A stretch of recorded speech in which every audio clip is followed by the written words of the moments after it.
Tribe UG channel. Robert Kesakos is your usual suspect, as always.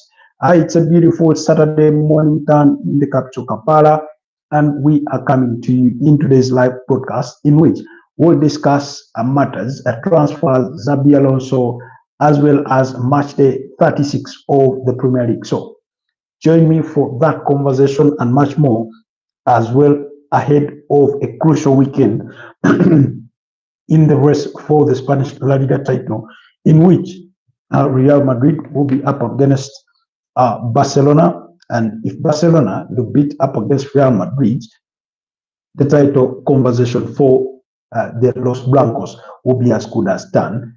And then it could also be the farewell day for Carlo Ancelotti at Real Madrid, arguably their most successful manager at the club. So that's also going to form part of our conversation today.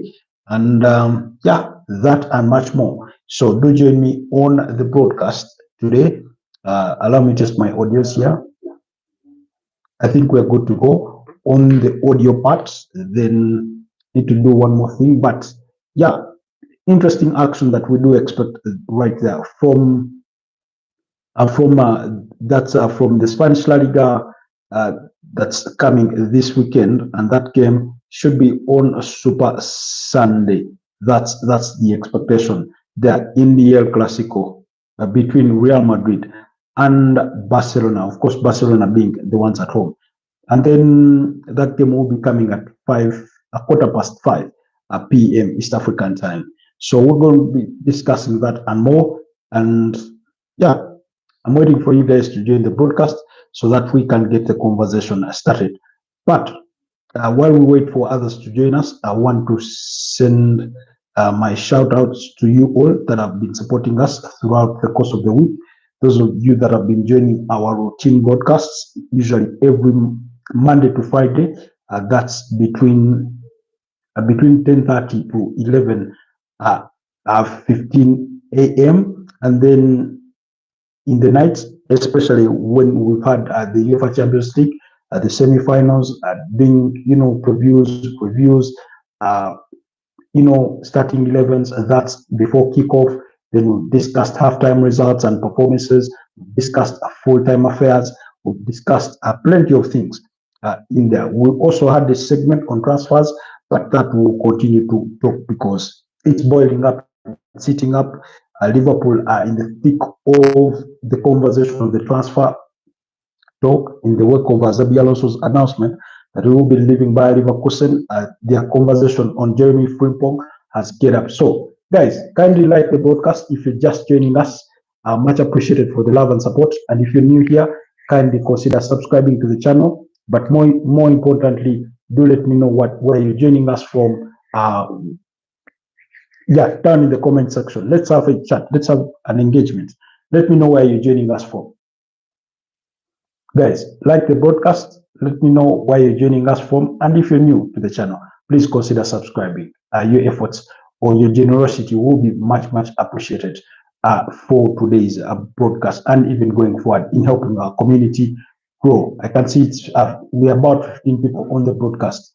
And only 2 people have liked the broadcast. So kindly like the broadcast and let's engage. Let me know where you're joining us from. What are your expectations as far as match week 36 of the Premier League is concerned, as far as Carlo Ancelotti leaving Real Madrid is concerned and being replaced by Xabi Alonso. Cesc Fabregas is being considered for that by Liverpool role. We all know he is at Como. And that kind of conversation. So it's plenty for us to discuss. So let me know where you're joining us from so that we can engage. Before I start, the actual thick of the conversation. Let me know where you're joining us from, what your interest is, what team do you support, and those kinds of things. Where do you want our discussion to focus on today? And that more. So, I'm waiting to hear from you guys. So that we can get this all started.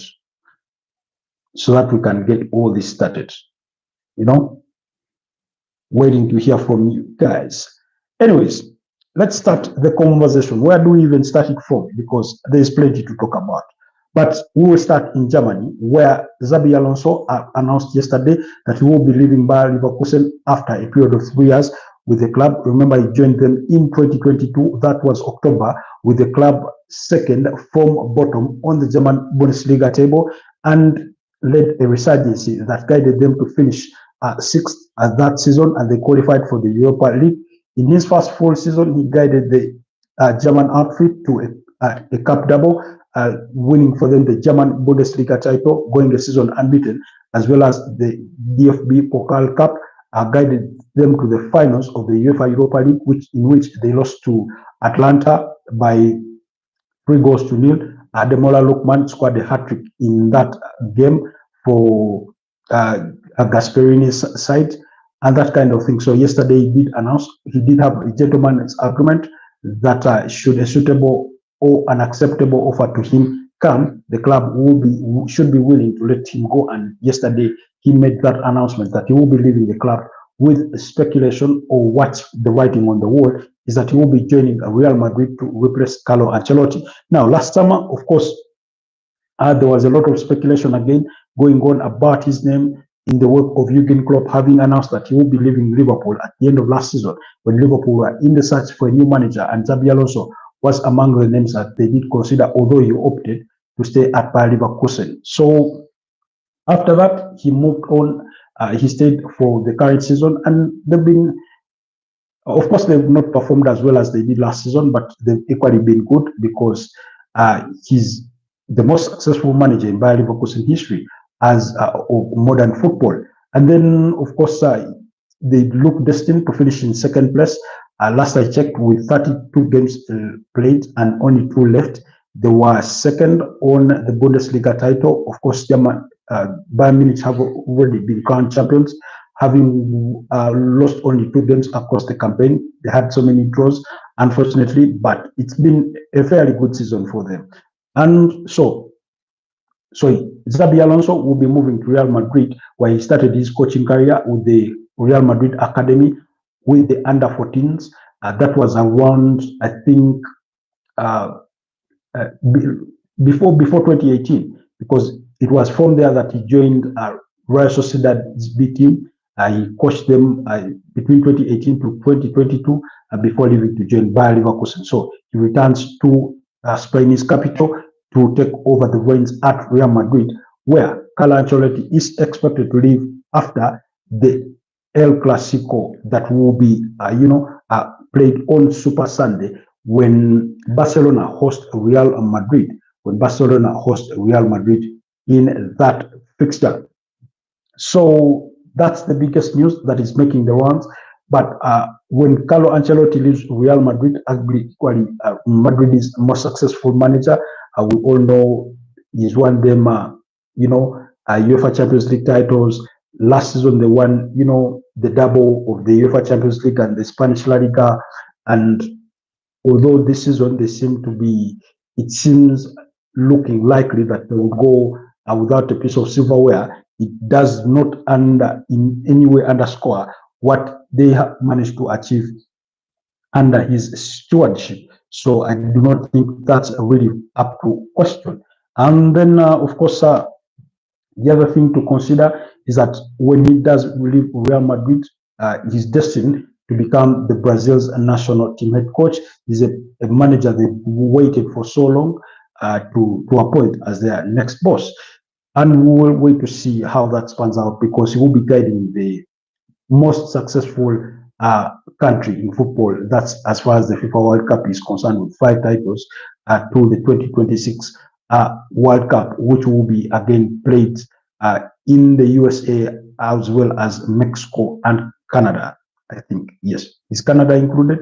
Anyway, but at least it will be played in the USA and Mexico. So that's the conversation from that side, and that's what's been making the rounds. Now, on the side of Bayer Leverkusen, in the wake of that news, they've turned their attention to a Como manager or head coach in Francesc Soler Fabregas.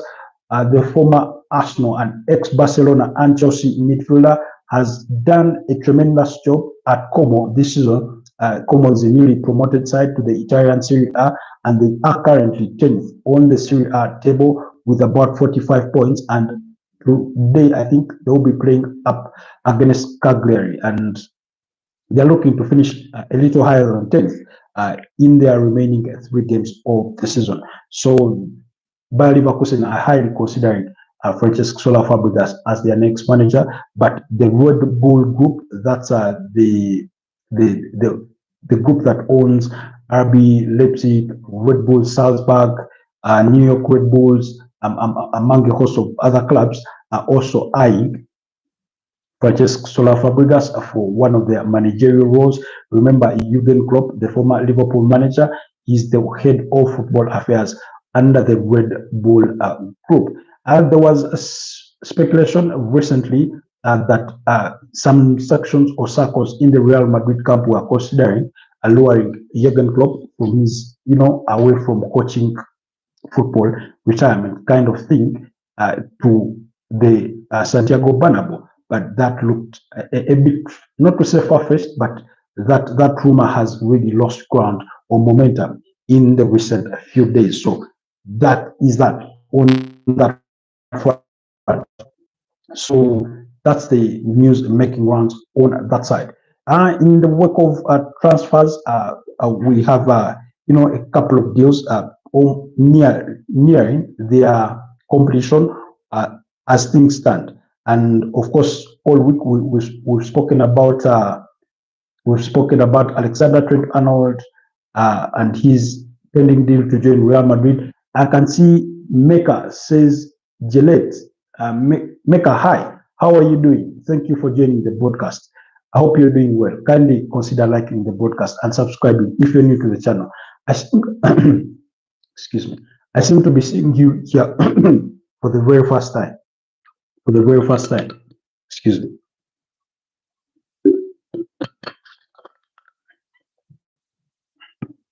I seem to be seeing you here for the very, very first time. So thanks for joining us. So, like I said, we're going to be speaking a little bit of transfers because there's a lot of news that cannot go just ignored in the wake of, given the way things are really, really moving really fast. And speaking of Cesc Fabregas, he did, while speaking to the media, he did reveal that last summer they did want to sign Eric Garcia, who he thinks is a very versatile, player. He really wanted him to join Como. Remember, they had signed Rafael Varane, but he suffered a long-term injury, and then which pushed him into early retirement, I think against his personal preferences. So they wanted to sign Eric Garcia, but he ended up staying at Barcelona. And maybe they will try again, but that will depend if Cesc Fabregas stays at Como as their manager or whether he moves on elsewhere. Then still speaking transfers, like I said, Liverpool are leading the race to sign Jeremy Frimpong, the right back from Bayer Leverkusen, whose release clause is in the region of 35 to 40 million euros, with that deal expected to progress well. But remember, Manchester United have also been mentioned in the conversation of signing Jeremy Frimpong. But I think if you are Jeremy Frimpong, when you look at the two projects, that of Liverpool and Manchester United, I think that of Liverpool is more enticing than that of Manchester United when you consider where both teams currently stand. Looking at Liverpool, are they playing and now the Premier League champions and that kind of thing. So we'll wait to see. But Liverpool are well within the race to try and sign Jeremy Frimpong as a replacement for Alexander Trent-Arnold. Speaking of Alexander Trent-Arnold, it's expected that over the weekend on Super Sunday that Conor Bradley will be starting ahead of Alexander Arnold, having returned from injury. So Liverpool fans, unless anything changes from Arne Slot, but that's what he did have to reveal in that respect of Alexander Trent-Arnold having announced that he will be leaving the club at the end of the season. So yeah, that's that for us to discuss. Anyways, I think those are the major headlines from across the major stories in the world of football. There's plenty more, but we cannot have time for everything. So allow us move to the gist of today's conversation, and that's match day 36 of of the Premier League, where we'll have some very interesting games. But primary focus is going to be on primarily two games. That's for the game between Chelsea and Newcastle, as well as the other game between Liverpool and Arsenal, because of what they mean, because of their significance. Not to say that all the other games are insignificant, because even Manchester City's game is equally significant. Aston Villa's game is equally significant, just as much as that of Nottingham Forest up against Leicester City. Sorry, Nottingham Forest, yes, against Leicester City on Super Sunday. So let's, discuss that and more. Anyway, so here's one of the fixtures that will be coming your way on match day 36 of the Premier League. There is no early kickoff this Saturday, but at 5 p.m. East African time, Fulham will be at home against Everton. Ipswich Town will be at home against Brentford, where Southampton will welcome Manchester City. Wolverhampton Wanderers will be at home against Brighton and Hove Albion, while in the late kickoff, FC Bournemouth, on the back of that victory against Arsenal, will entertain Aston Villa. Then on Super Sunday, Newcastle will welcome Chelsea at St. James's Park, and then Manchester United do welcome West Ham United, while Leicester City travel to Nottingham Forest. Crystal Palace will travel to the Tottenham Hotspur Stadium to meet Tottenham Hotspurs, while Liverpool in the late kickoff will be up against Arsenal. That's at 6:30 p.m. The Tottenham Hotspur game and that of Nottingham Forest as well as Manchester United do come at 4:15 p.m. East African time, while Chelsea and Newcastle will be Sunday's early kickoff at 2 p.m. East African time. So that's the expectation from on that side. And like I said, so many fixtures, but our main focus is going to be on those games between Newcastle and Chelsea. And the reason as to why I say that is because Newcastle are fourth on the Premier League log, while Chelsea are fifth. Both sides are on 63 points. Newcastle have a superior goal difference. No, in fact, they have a similar goal difference, I think, of about 21, but Newcastle have scored more goals, 66, as compared to Chelsea's 62 across the campaign. So that's why Newcastle are above Chelsea as far as the Premier League table is concerned.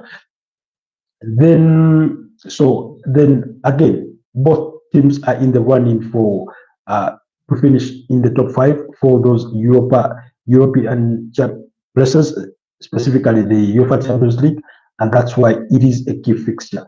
So remember, the Premier League has 5 primary slots to earn for teams to earn a place in the UEFA Champions League next season, from 1st to 5th.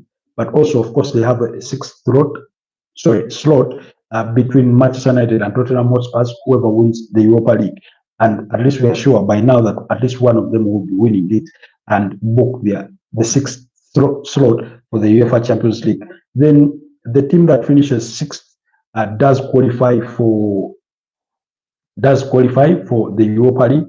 But remember, Newcastle also won the Carabao Cup, which earns them a slot in the competition.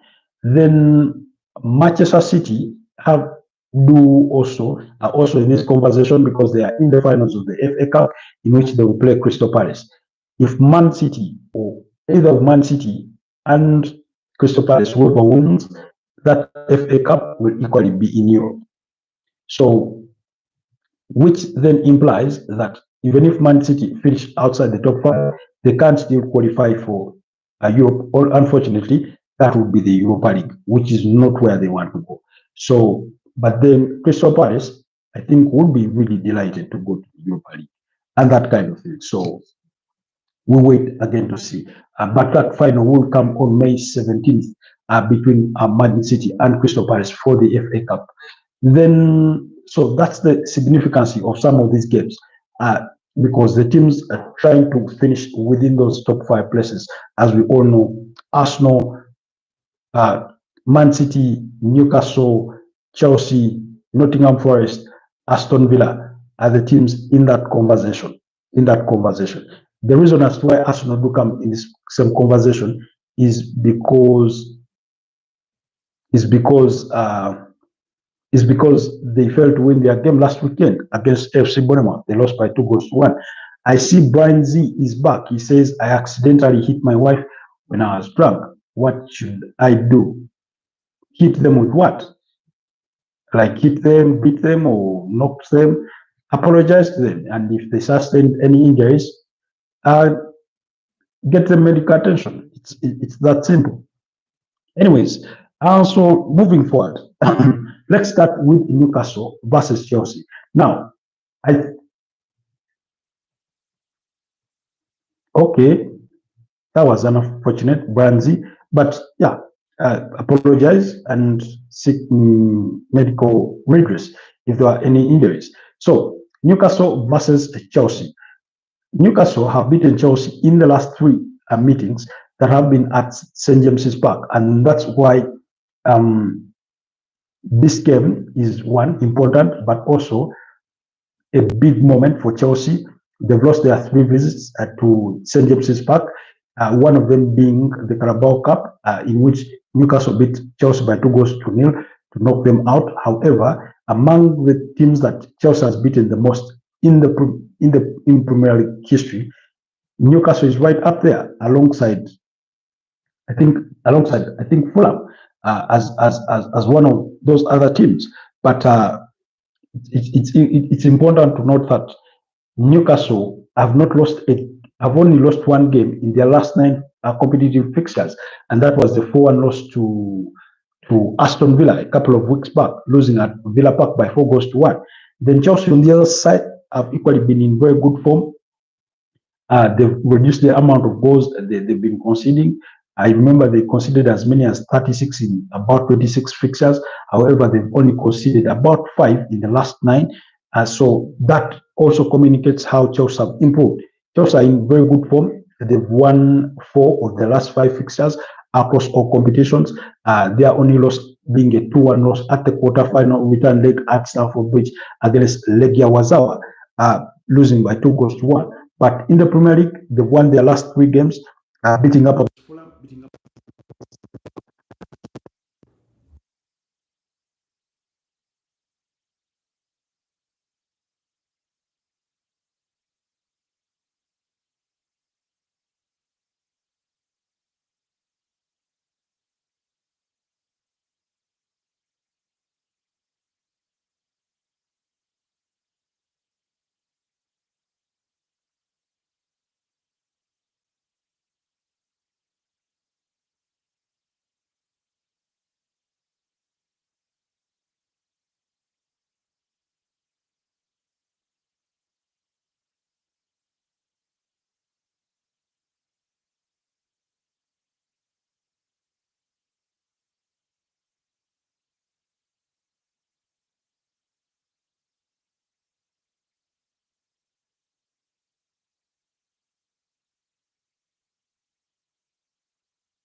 I hope you can hear me now.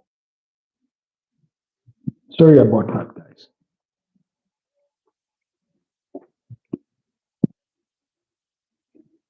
Can you hear me? Uh, Thank you for alerting me. Thank you.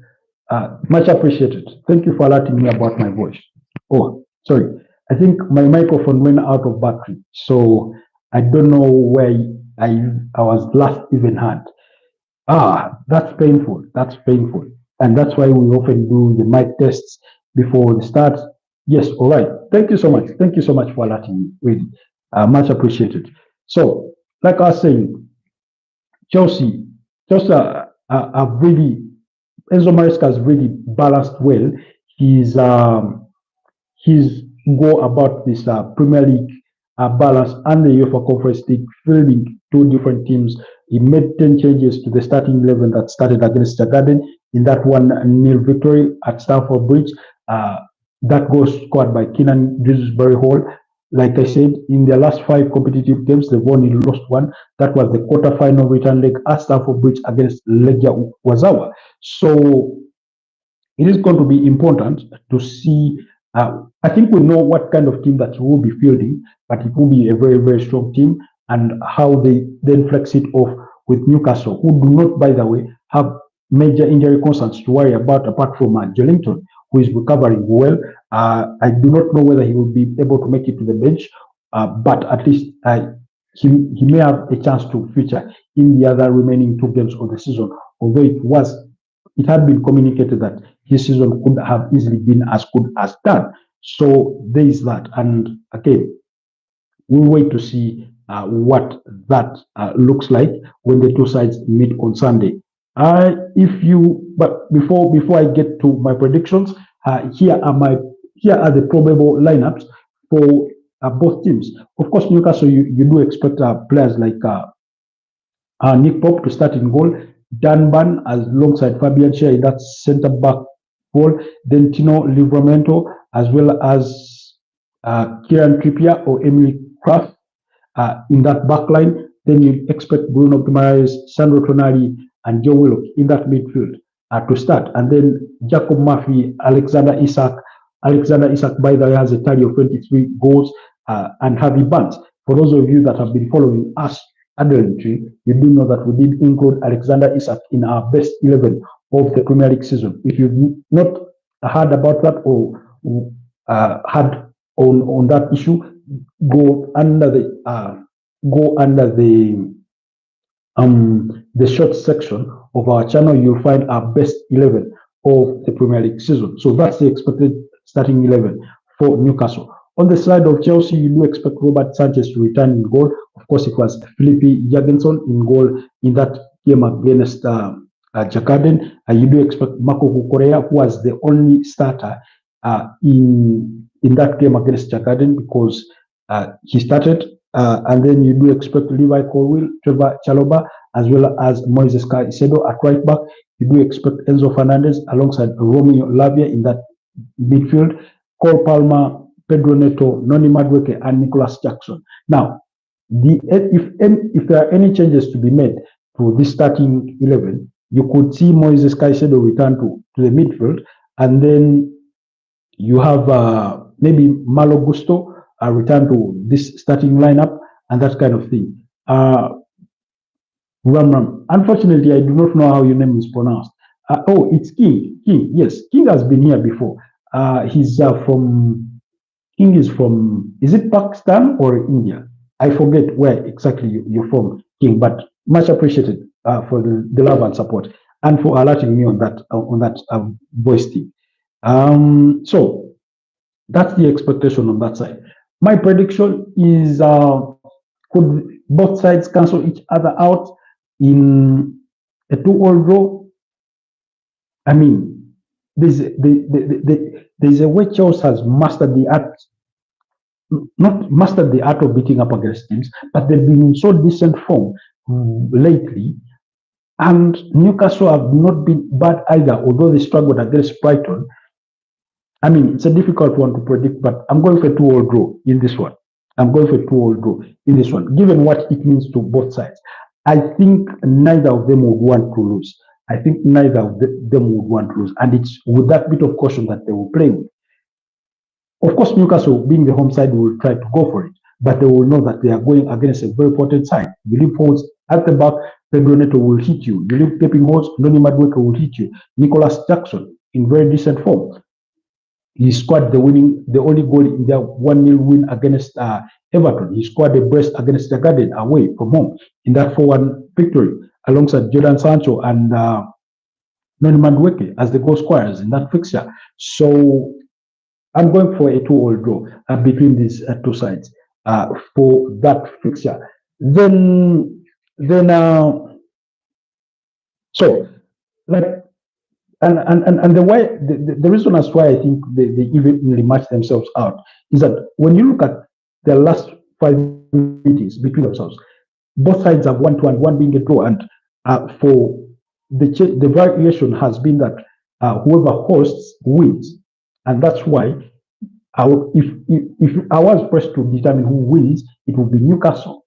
It will be Newcastle being the home team, but because of what the game means, the time in which it comes, on the kind of mood that I do expect is within the Chelsea camp, is that Chelsea, having qualified for the finals of the UEFA Conference League, in which they will play Real Betis, they in that spirit, they're in good momentum, they have that good feel factor. For those of you that do remember, when Newcastle went to beat up against Liverpool by 2-1 in the finals of the Carabao Cup to clinch that title, having knocked out the likes of Chelsea and Arsenal along their path, Arsenal in the semi-final beating them over 2 legs by 2-0 respectively in either fixture. I said that good feel factor would be important for how Newcastle finished this season, and they've really carried that momentum in. They've not lost too many games. They've only lost to Aston Villa in that run in, and then of course that unfortunate draw against Brighton. Of course, they needed a penalty that was scored by Alexander Isak to get them that point, but it was important that they did not lose. So I think that momentum is what they bring into this game, while Chelsea on the other side also bringing that energy and zeal from that competition, especially. And then just to take you back a little bit, when I was doing my season predictions, I talked about Newcastle finishing 5th, and I can see Jayed, is it Jayed Asfrey from Bangladesh? Jayed, thank you for joining us. You're welcome to the Football Tribe UG channel. Much appreciated. Kindly consider liking the broadcast, and if you're new here, please consider subscribing to the channel. But much appreciated for having you here. So I remember I pressed Newcastle 5th, and at the time Chelsea were not within the top 5. I think Chelsea were to come about 7th or 8th. My prediction was that Chelsea would finish 8th. Unfortunately, because I remember I put Tottenham Hotspur 6th and Aston Villa maybe 7th. I think Chelsea was 7th and Aston Villa 8th. Let's talk football. Yes, ask your questions. We are talking football, Premier League match week 36. That's where our conversation is. But like I said, my prediction, I'm going for a 2-2 draw between Newcastle and Chelsea. So guys, allow me move on to the game between Arsenal and Liverpool. Which is your favorite club? I wouldn't say my favorite club. Okay, my favorite club, because that's the team I support. I do support Arsenal, but I love football in general. What's yours, Jade? Let me know what team you support. But I do support Arsenal, but I love football in general. So on Super Sunday, Liverpool welcome Arsenal. Liverpool have not beaten up against Arsenal in the last 5 Premier League fixtures. Now, in those run of fixtures, Arsenal have won 2 games. They've drawn 3 times.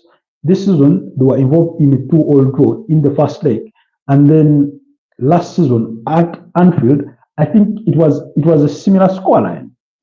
If I'm not mistaken, it was either a 2-2 draw or a 1-1 draw when the two sides met at Anfield. So, and again, the reason as why this particular fixture is really, really important is what it means more to Arsenal than what it means to Liverpool. Because for Liverpool, it's going to be just about pride. They've already won the league title. There's not much they are really chasing after. Yes, last season at Anfield, it was a 1-all draw. In fact, the last two meetings between Arsenal and Liverpool have been a 1-all draw and a 2-all draw. Jade says, I support Barcelona. Oh, nice, nice, nice. Barcelona there. Barcelona will be playing on Super Sunday in the El Clasico against Real Madrid. So, where are you from? I'm from Kampala, Uganda. Uganda is in Africa, that's the continent. Then in a region called East Africa, and so Uganda is a country within that region. The way you have, let's say, Asia, and then you have maybe East Asia, something like that. To put it in simple terms for you. But I'm from Kampala, Uganda. Thanks for asking, Jade. I'm much appreciated for being with us here. So, like I was saying, oh, you know about Uganda? What do you know about Uganda? What do you know about Uganda? Uh, Please let me know as we discuss this Liverpool versus Arsenal fixture. Now, the fixture in itself, like I was speaking in the preamble of this particular broadcast, is that Conor Bradley has returned from injury, and the manager, Anna Slot, did say that he would start ahead of Alexander Trent-Arnold, who has since announced that he will be leaving the club at the end of the season after 20 years at the club. We all remember he came through the club ranks and is destined for a 5-year contract with Real Madrid, which is where he's expected to move. Real Madrid, we've spoken about Real Madrid in the preamble of this video, about them going for Xabi Alonso in the wake of that Carlo Ancelotti will be leaving. Jade says, I know it's an African country, like in African continent. Okay, that's good. That's nice. I do not know so much about Bangladesh, but I do remember I worked with somebody for just 1 month only. That person was from Bangladesh. They were helping me do some work. Yeah, but it was for only 1 month. I do not know much about Bangladesh, especially apart from the videos I've seen of them online, with so many people on their trains and that kind of thing. So that's what I know about your country, Jay. So, in the context of Arsenal Liverpool, like I said, Liverpool have already won the Premier League title. They have nothing to play for, really. Arsenal will sort of be desperate to at least finish second for the third season in a row. That position is not secure because Man City play on Saturday, which is today, against Southampton. And if they do win their game, they will go level on points with Arsenal, which means Arsenal will only stay above Man City on goal difference.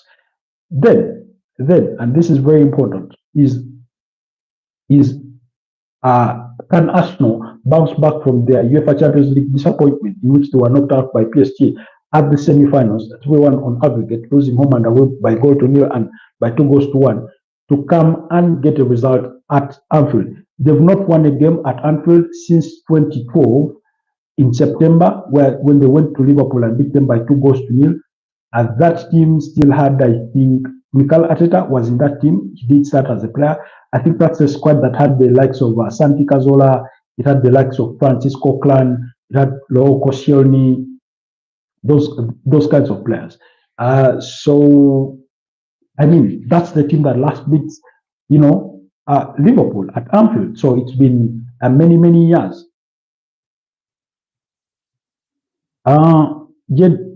Jed says Arsenal hasn't won the UEFA Champions League about 15 years. Arsenal have never won the UEFA Champions League. They've only played in one final of the UEFA Champions League, and that was in 2006 when they lost to Barcelona by 2-1. So they've never won the competition. And then they've only played in 3 semi-finals. Of course, that is in 2006. Then in 2009 against Manchester United, in which they were knocked out, obviously, because United went on to the final in 2009 and lost to Barcelona. Then this year, which is 2025, that's when they returned to the semi-finals and lost to PSG. So they've never won the competition. So everybody's going to, all the eyes are going to be on Arsenal. First of all, they have to accord Liverpool a guard of honor as the champions of England. Mikel Arteta said they are worthy opponents, they deserve that respect, and they'll be giving them the guard of honor. And then, of course, there will be that's for starters. 2, Liverpool, like I said, have nothing to play for except for pride and joy in front of their home crowd to try and get maybe a win that takes them to 85 points. and that kind of thing. But for Arsenal, they'll be looking to bounce back from that UEFA Champions League disappointment. They would want to go to 70 points, and because by the virtue of the fact, if they can win that game, they and go to 70 points, they guarantee their slot in next season is UEFA Champions League, regardless of where they finish. That they will simply guarantee that, regardless of what happens in the other two remaining games, they will still be finishing within the top five. Because after Liverpool, their next game will be against Newcastle at home, and then on the final day they will be playing Southampton. So that's why that is important. You asked my favorite position in football. I think it will be somewhere in the midfield. That's where my favorite position will be. Then so that's the significance of the fixture to Arsenal specifically. So you have to accord, which is embarrassing for them in a way, having to accord Liverpool a guard of honor. They accorded Liverpool a guard of honor in 2020 because Liverpool won the Premier League title. So that is also to remember. So can Arsenal bounce back? Oh, Jade says is a goalkeeper. Is a goalkeeper. How is football in Bangladesh? Any local clubs, any teams that you support in there? Let us know down in the comment section. So with that in mind, let's look. Of course, because they've already won the Premier League title, we saw Anna Slot make a couple of changes in their game against Chelsea. That 3-1 loss against Chelsea. I do not think he will be looking to be Liverpool would be the second team to win, to lose two games in a row after being crowned champions if they would lose against Arsenal. And guess who the first was? It was Arsenal in that season of 97-98. They lost two games after being, after clinching the title before the end of the season, and that kind of thing. So that's that. So Liverpool, these are some of the changes that we saw in Liverpool's starting 11 against Chelsea. Of course, they did have Alisson Ramsey-Becker, Virgil van Dijk started alongside Joel Quansah, yes. Timika started alongside Trent Alexander-Arnold. Timika starting ahead of Robertson. Wataru Endo started in midfield alongside Curtis Jones. That means he started ahead of the likes of Brian Gravenberch. McAllister was dropped. Dominic Szoboszlai was dropped because they had Cody Gakpo, Harvey Elliott, Mohamed Salah, and Diego Jota. That was the starting 11. And those ones came on as substitutes in McAllister, in Chiesa, Szoboszlai, and Nunes, as well as Conor Bradley. So he did feature in that game as a substitute. So my expectation is that Anna Slot could field a much stronger team this time around when he faces off with Liverpool, especially it being a home game. That's why I do expect that. However, it wouldn't surprise me if he still came in with some youngsters. Then, so you do expect Alisson Ramsey-Becker in goal. That's for Liverpool. Conor Bradley, Ibrahim Konate alongside Virgil van Dijk and Andrew Robertson. Then McAllister and Ryan Gravenberch in that midfield. Mohamed Salah, Dominic Solanke, as well as Cody Gakpo and Luis Diaz to lead the lines. On the side of Arsenal, I do not think they will make any changes to their team that lost to PSG at Parc de France. So it would be David Raya, Jakub Kivio, William Saliba, Miles Lewis Kelly, Julian Timber. Maybe if they were to make changes, it would be Ben White coming in for Julian Timber and Ricardo Carafiori starting ahead of Miles Lewis Kelly, who I thought did have a very good game in Paris.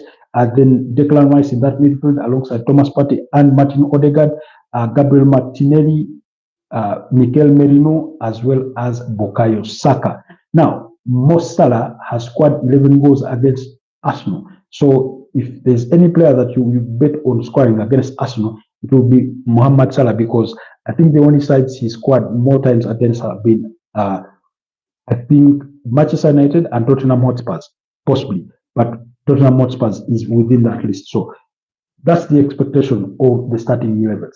like I said, Arsenal still have the same injury concerns they've had for the better part of the season in Kai Havertz, in Takahiro Tomiyasu, in Gabriel Jesus, and of course Gabriel Magalhaes, who we saw, on the turf in the aftermath of that defeat against PSG.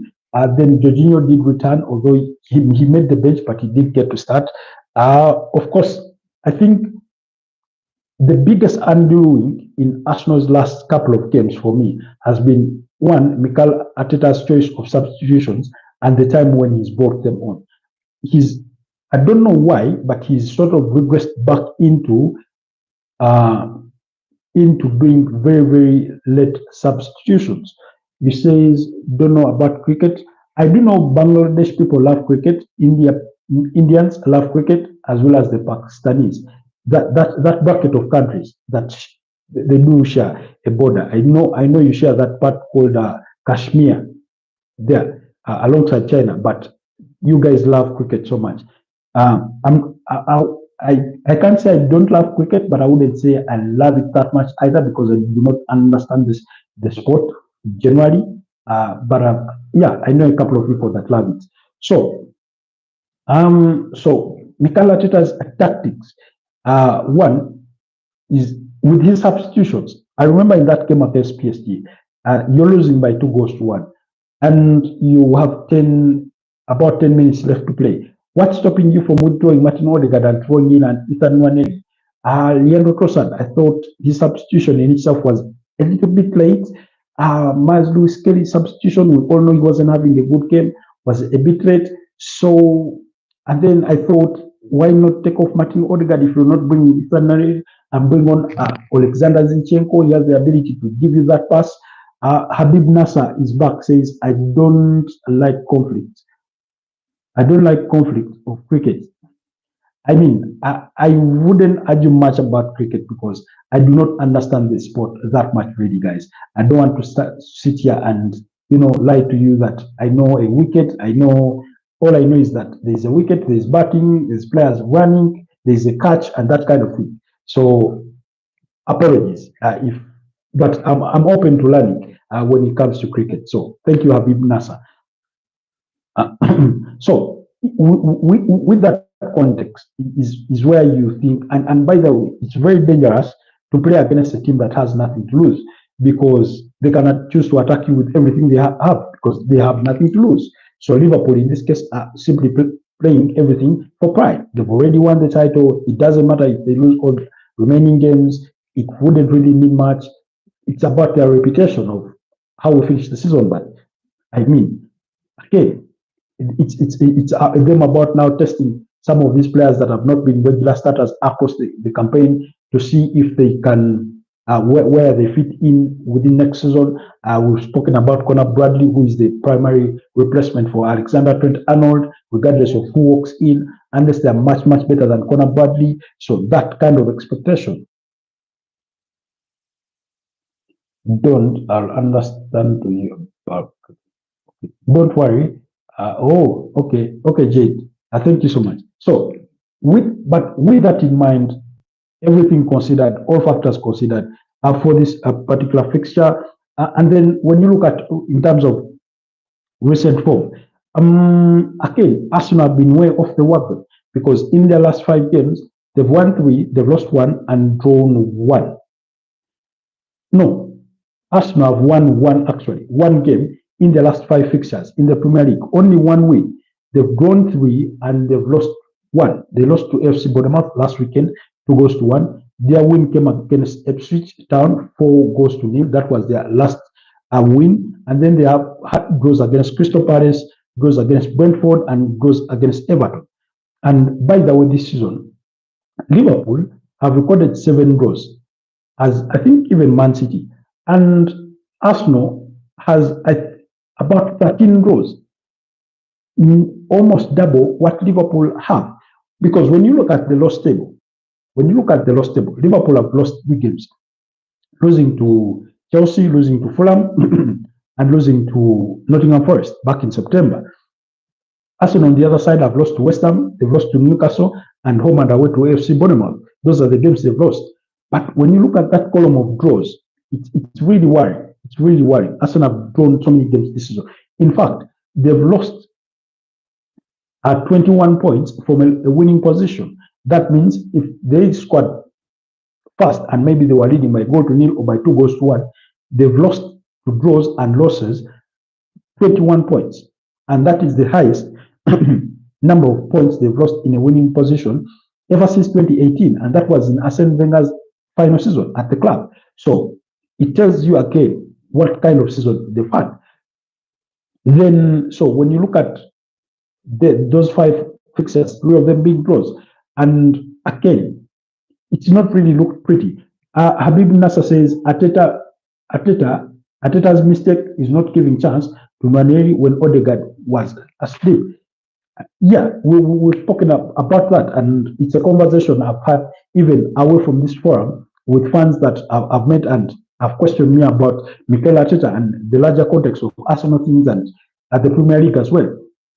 For me, when you look at the last run of games where Martin Odegaard has really been off pace, has not really turned up, I think his performance at Parc des Princes was much better compared to what he had done in the previous games. But Ethan Neri has not been really given the chance. The last time he was given a decent chance was in that game against Ipswich Town, and I remember he came on and scored. So again, it begs the question of why? Why not? Because if you have a player like Martin Odegaard having a bad game for 70 minutes, why not give Ifeanyi 20 minutes? What's there for you to lose? Because it's not clicking for your captain. So usually for me, it's one of the disturbing things that Mikel Arteta has done over the course of the season. And yesterday he was speaking in the pre-match press conference. Because again, first of all, he spoke in the aftermath of losing to PSG. He said that the best team had lost over 2 legs. I wanted to disagree with that. I think the best team advanced over 2 legs. Although I think for the second leg, for the reverse fixture in Parc des Princes, I thought Arsenal were the better team on the night. So it is okay to say that the best team lost on the night. But across 2 legs, that I do not disagree. Then again, he's been a bit flustered in the last press conferences. Yesterday he was asked about the striking situation and where Arsenal's priorities will be. And he said, I mean, I've been clear, I've said this before. He said same answer, basically. What I told you in January, my answer is the same. Give me 3 players that can't score 25 goals. Basically, I think it was less anything to do with the journalists and the way he handled the moment. It has everything more to do with what he is trying to communicate to the Arsenal board, who he asked for a striker in January and they refused to give him one. We all remember Arsenal being linked with a move to Ollie Watkins, who had been offered by Aston Villa, and then Arsenal valuing him at £40 million when Aston Villa wanted 60.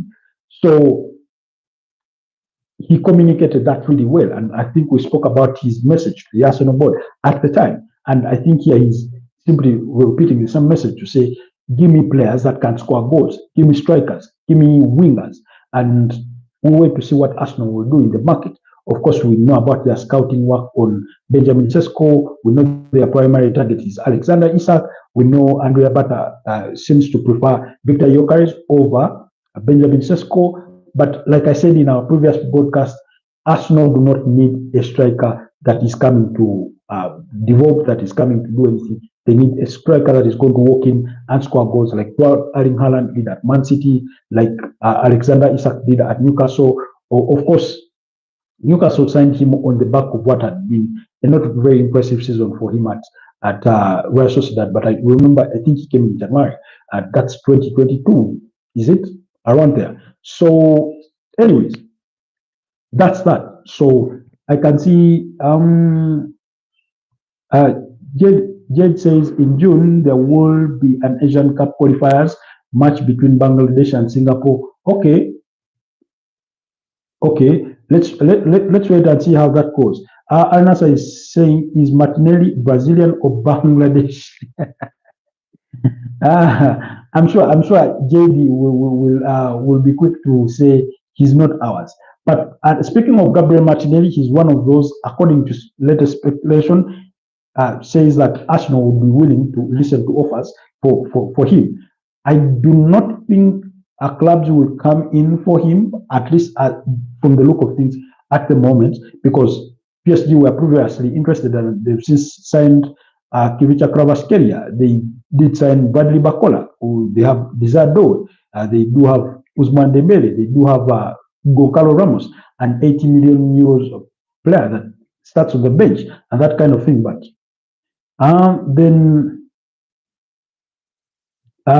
Jed said, don't know about, but we have Hamaz, Chaudhary, and Samiti Shaw. Okay. Then Habib says, with Martinelli, Arsenal will win a restaurant cup. I understand your frustration, Habib Nasser. I do understand your frustration. But, I mean, let's hope they do better.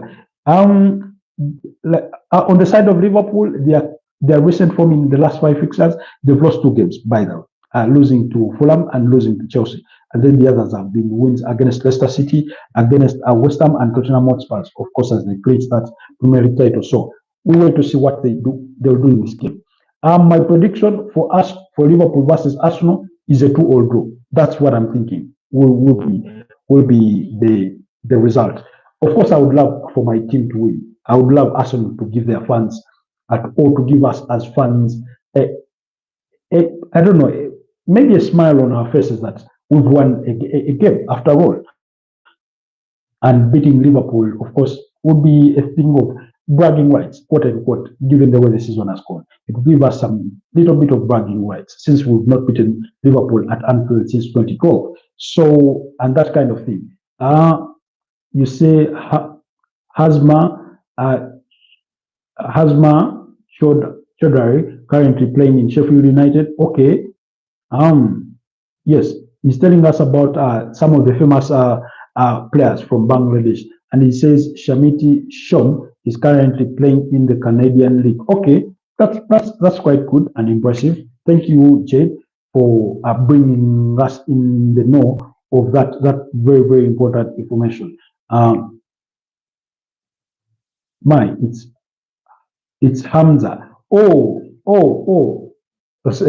Okay, I thought I was mispronouncing the name. Oh, it's Hamza. Okay, thank you so much for the correction. Habib Nasser comes back to say, because of him, we lost 2 season. I think he's born between Brazil and Peru border. That's Gabriel Martinelli. It kind of reminds me of the conversation we used to have about Ramirez when he was still at Chelsea, whether he was really Brazilian. Remember, he was dark-skinned, almost like we are, and then sometimes he didn't play the Brazilian way. He didn't give you that flair. But again, when it comes to Gabriel Martinelli, what happened to the player that we saw last season but one? That was 2022-2023. What happened to that player that we saw in 2021-2022? Those 2 seasons, what's happened to that player? What's really changed? I know he did have an injury in between, but he's not been the same player. And at times I get the feeling or the sense, forget his recent poor finishing abilities, but I do not think that just went out of the blue. But I get the feeling that the overall playing style tends to impact him, because even when Bukayo Saka has been equally good, when you look at his style of goals, it hasn't been as impressive as previously. Martin Odegaard himself, you remember in that 2022-2023 season, he would pop around the 18 yards box, and as soon as you pop in, have those cutbacks and fire those balls in the back of the net. You remember how he scored against Tottenham Hotspur? He was banging in the goals. But this season, I've only him sort of attempt to hit one, and that was against PSG. That attempt in the 7th minute when he went at Gianluigi Donnarumma.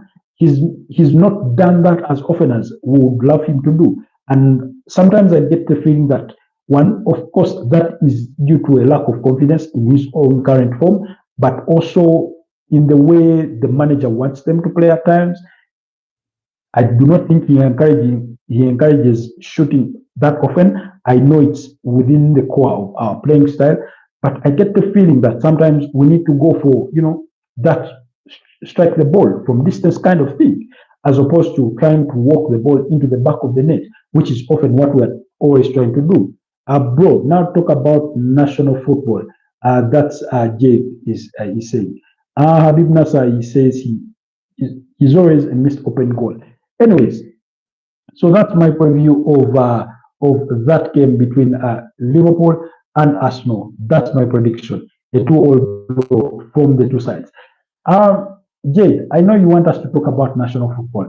As much as I would really appreciate and want to talk about it, unfortunately for us, now is not the most ideal time. And why? Because seasons are in the climax. The Spanish La Liga, of course, the German Bundesliga and French League One have already been won. Italian Serie A, we all know about Napoli leading that table with 3 points ahead of the second place Inter Milan, because they do have, I think, 77 points and Inter have 74. In the Spanish La Liga, Barcelona in the lead. Barcelona, which you support, are leading the Spanish La Liga table with a difference of 4 points ahead of Real Madrid, who are in the second place, and they do have an El Clasico to play tomorrow. That game coming at 5 in East African time. So, as much as I would really, club league always in climax. Not always. I'm sure the significance of games at the start of the season and mid-season is not the same significance. And maybe what's, for example, different this season is, for example, in the Premier League, is that you already have the relegation teams confirmed, so there's no battle down there. But there is a mini league for teams that want to finish within the top 5 and qualify for the UEFA Champions League. Then there's a cohort of teams that are fighting for the Europa League and the UEFA Conference League places. Habib Nasser says, Ateta, please sell Zini, Martinelli, Tommy, Vieira, who is Tani, Jesus, and Kai. I do not think Kai Havertz will be for sale, but Alexander Zichenko is expected to leave the club. Like I've said, Martinelli, they are open to listening to offers. Tomiyasu, it's only his injury that may avoid him the sale, but if he does return in time before the close of the summer transfer window, they will be really considering letting him go, and that's why I think they want to sign Dinhausen from AFC Bournemouth. You come back to say Kieran Tierney. Kieran Tierney is already returning to Celtic, but because his contract does end at the current season, and he will be returning to Celtic. That pretty much Brandon Rodgers confirmed. So Gabriel Jesus, who is or was among the players that Arsenal are considering letting go of this summer, only that he suffered a very long-term injury. Mikel Arteta last spoke about it and said it was about 9 to 10 months. They're not really sure. So that really affects that kind of potential transfer business, and that's why he may not leave.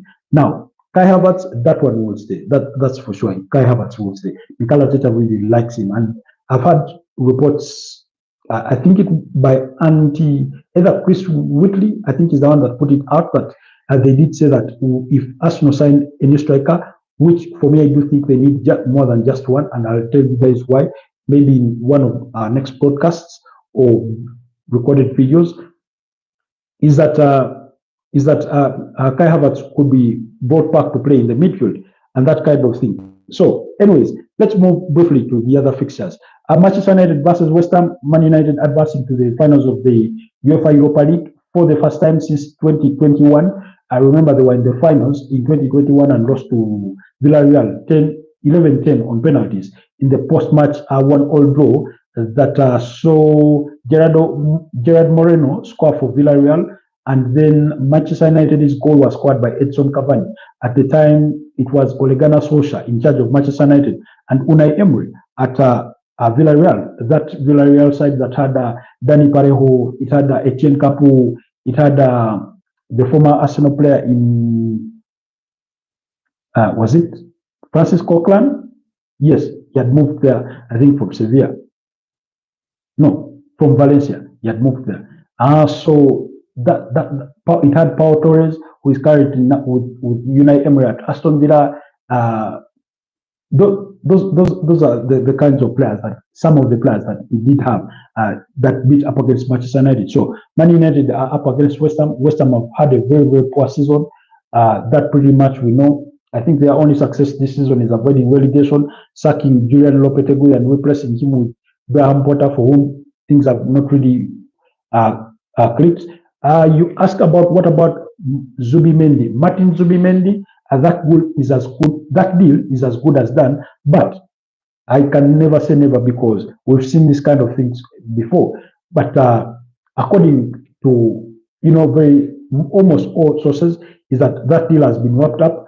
Only formal steps are being waited for clubs to exchange paperwork and sign the things up, and then Zubimendi will sign a 5-year contract with Arsenal.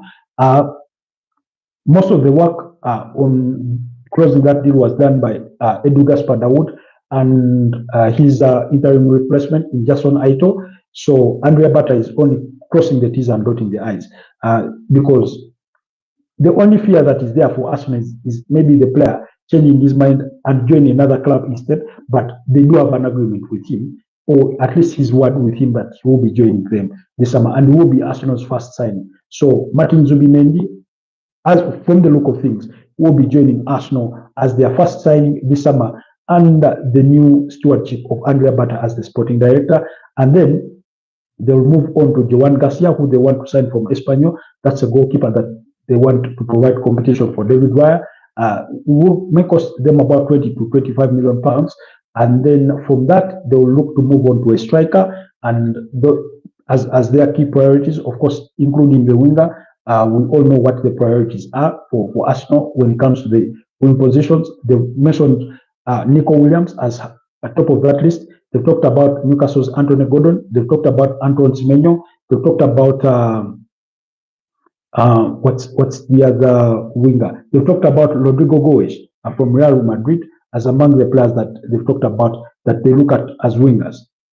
But of course, we know Rodrigo Goes can also play in that central role. And then, of course, the other player was more of a wish.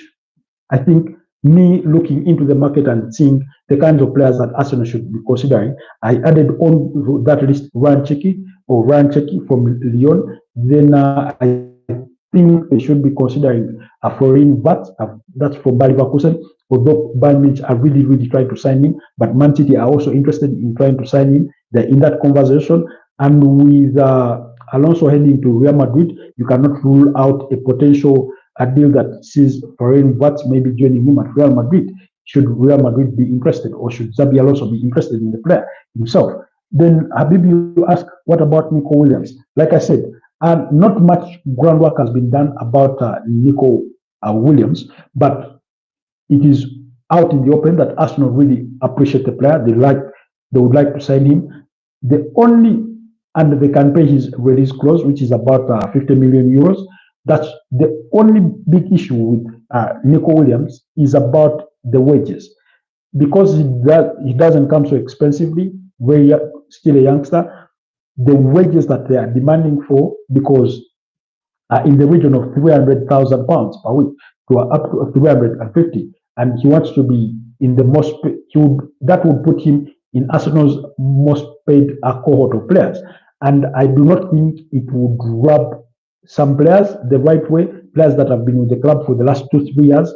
When you bring in a new player like Nico Williams, who is not Lamine Yamal, who is not Mbappe, who is not Vinicius Junior, and then they are going to be earning that much or even more than the likes of Bukayo Saka, what they are currently earning, the likes of William Saliba, the likes of Gabriel Magalhaes, the likes of those very significant Arsenal players that you may think of.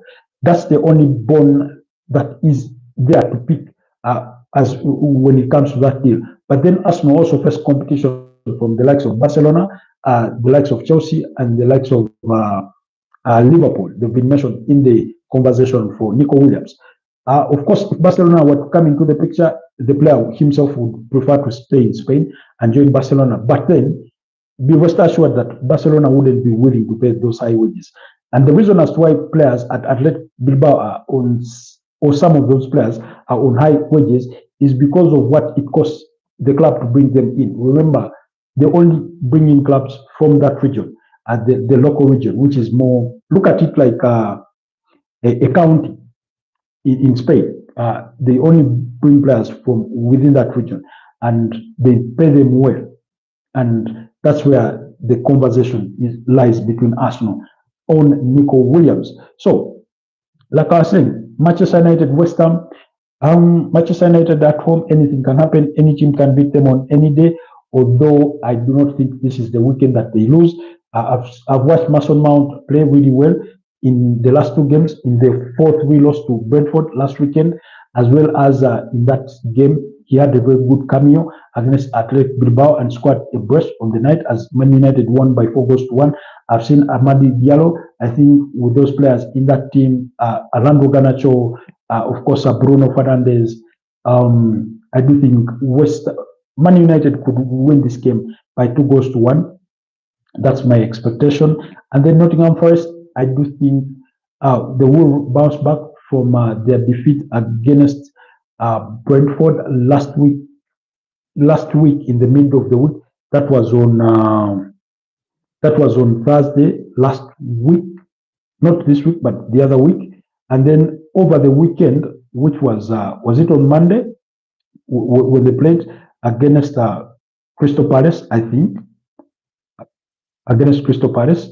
Yes, they were involved in a 1-1 draw. Ebelechi is scoring a penalty for Crystal Palace, and then Morillo scoring the equalizer on the other side. Ebelechi is scored around the 60th minute, and then 4 minutes later, Morillo equalized. So I think Nottingham Forest will return to winning ways and beat up against Leicester City, maybe by 2-0. That's my expectation for that particular fixture. Then Tottenham Hotspur versus Crystal Palace. Bit of a difficult game. Tottenham Hotspur, they've had 2 good games against Bordeaux Glimont in the UEFA Conference League, which guided them to the finals. In the Premier League, they don't have anything left to play for, really. Not that they would not take it any more serious again, but you look at them and wonder where their motivation will be coming from to win this game against Crystal Palace. Last weekend, they did share the spoils in a 1-1 draw against West Ham United. So I have this sneaky feeling that Crystal Palace, but remember, Crystal Palace next weekend will be playing against Man City in the FA Cup finals. So would they be willing to risk their players that could potentially win them the FA Cup for this particular fixture and get them injured? Maybe yes, maybe not. But also you need to give them a bit of playing time to keep that momentum. And that's why I think it could end in a draw. So many draws this weekend that I'm predicting or expecting. It could end in a 1-1 draw, a 2-1 draw. That's for Tottenham Hotspur and Crystal Palace. Then on the Saturday fixtures, I do expect Man City to beat up against Southampton by 3 or 4 0. I do expect Wolverhampton Wanderers and Brighton. I'm going for Wolves to beat Brighton by 2-1. Bournemouth, Aston Villa, going to be a very interesting game. Aston Villa, very ambitious. I'm going for Aston Villa 2-1. I'm going for Aston Villa to win 2-1. Despite that, Bournemouth just beat up against Arsenal by 2-1 last weekend at the Emirates. Then Ipswich versus Brentford. Ipswich have nothing to play for. Brentford think they can still secure a place in Europe. So I'm going for a 2-0 victory for Brentford in this one. And then Fulham versus Everton. Bit of a difficult game. 1-1 draw. So those are my predictions for those games. And then I do not see a way through for Real Madrid against Barcelona. Yes, I know what the motivation is for every team in wanting to win that particular fixture. But you look at that depleted Real Madrid defense where you have Raúl Asensio, Fran Garcia, Freddy, Lucas Vasquez playing side Chouameni in that centre back, and then you have Freddy Valverde alongside Dani Ceballos maybe. Then you have Jude Bellingham, Rodrigo, Mbappe, Vinicius. I don't see their way through that Barcelona, but Barcelona are still well with their disappointment from the UEFA Champions League. But then it's a very important game. It means if they win it, they go ahead to sort of have one hand on the Spanish La Liga title. They've already now remember they've beaten up against Real Madrid already twice this season. They beat them in the Spanish La Liga. They beat them in the Spanish Super Cup by 5-2. They beat them in the Copa del Rey finals by 3-2. They beat them in the first leg. That was at the Bernabeu by 4-0. So, can Barcelona beat Real Madrid the fourth time in the same season? It would be interesting to hear from Jade about that particular fixture, what he thinks about that game and what his prediction for the game will be. But I think we've lost him here on the broadcast. I mean, it's a bit of a difficult game, but I mean, Barcelona at home, they have every motivation. Can they overcome the midweek disappointment of being knocked out by Inter Milan to go ahead and win this one? That sort of remains to be seen. But I'm going for a Barcelona win. I'm going 3-2. Barcelona to win. Then of course, let's see any other significant games to expect are coming. Jade, if you're still with us, please give me your prediction for that game between Barcelona and Real Madrid and what your thoughts are. But then this weekend, still on Super Sunday, Bayer Leverkusen are up against Borussia Dortmund, Frankfurt against St. Pauli, VfB Stuttgart against Augsburg. But we are interested in Italy, where Napoli will be at home against Genoa, while Inter Milan will be away to Torino. Remember I told you those two sides are still competing for the Scudetto. So I think Napoli would go and win against Genoa. Inter Milan would go and win. That could pretty much go into the last two games of the season. So that's the expectation there. Anyways, we are 1 hour and 21 minutes into the broadcast. It's coming to 1 p.m. East African time. Allow me to let you guys go to whatever business you have to tend to. But thank you so much for those that have been with us for the course of time. Apologies, we did have our voice glitch once again. Our microphone ran out of battery in the course of this broadcast, but we are thankful to King that alerted us to that reality. But I would want to say shout outs to Mecca, Brian, Z, and then King, Jade, as well as Habib Nasa. Thank you so much for the engagement. I want to say, Football Crazy, hi, how are you? I had skipped your comment. Football Crazy, thank you for being with us today, and everybody that was behind the scenes in like you didn't comment, you didn't like the broadcast, but you are also watching. Thank you so much. Your time here with us was much appreciated.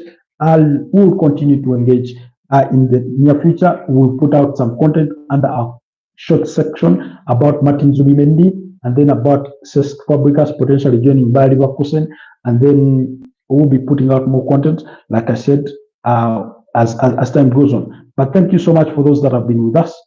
Stay blessed and have yourself a wonderful weekend. Bye-bye.